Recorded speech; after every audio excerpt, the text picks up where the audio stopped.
Geoffroy Roux de Bézieux a été élu le 3 juillet, nouveau président du MEDEF. Il succède à Pierre Gattaz et je vais vous présenter son parcours, son programme également et les chantiers qu'il a relevés pour remettre le MEDEF au centre du jeu des partenaires sociaux.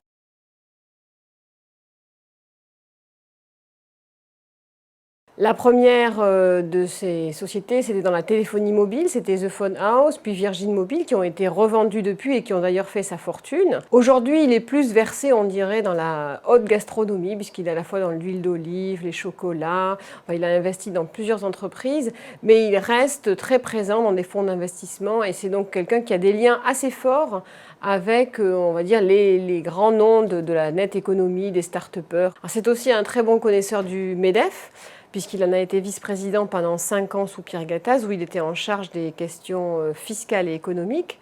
Et puis c'est aussi un bon connaisseur des campagnes, puisqu'il était déjà candidat lors de la précédente élection en 2013 face à Pierre Gattaz.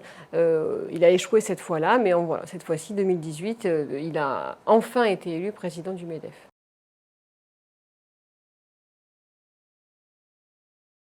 Alors son programme est assez libéral, parce que lui-même est un libéral assumé. Bien sûr, il défend les intérêts des entreprises, la baisse du coût du travail, la baisse des taxes et impôts qui pèsent sur les entreprises. Ça, c'est très classique, hein, tous les candidats étaient sur ce même schéma. Ce qu'il a de différent par rapport à ses rivaux et son rival principal, qui était Alexandre Sobo, c'est de vouloir moderniser le MEDEF, d'envoyer un signal fort en termes d'image. C'est ce qu'il a fait d'ailleurs. Son premier geste a été de nommer 50% de femmes parmi les personnalités qualifiées dès le jour de son élection. Dans son programme, Geoffroy Roux de Bézieux a aussi promis d'augmenter, voire de doubler le nombre d'adhérents, puisque le MEDEF ne compte aujourd'hui que 126 000 entreprises adhérentes, ce qui est à la fois un chiffre honorable, mais qui est très peu par rapport au vivier des entreprises en France. Et enfin, il y aura un gros travail, ça aussi il l'a promis dans son programme, on va dire de toilettage de toutes les instances paritaires dans lesquelles le MEDEF peut siéger. Ça va de l'assurance maladie aux caisses de politique familiale en passant par l'assurance chômage.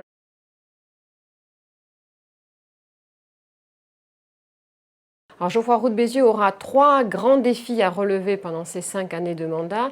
Le premier et le plus urgent, c'est sûrement de restaurer l'image du MEDEF, qui est aujourd'hui assez écornée, aussi bien dans l'opinion publique, mais qu'avec les autres partenaires sociaux, même les pouvoirs publics, de cesser d'être un MEDEF qui critique ce que fait le gouvernement, mais d'être vraiment dans une position de proposition et de laboratoire d'idées.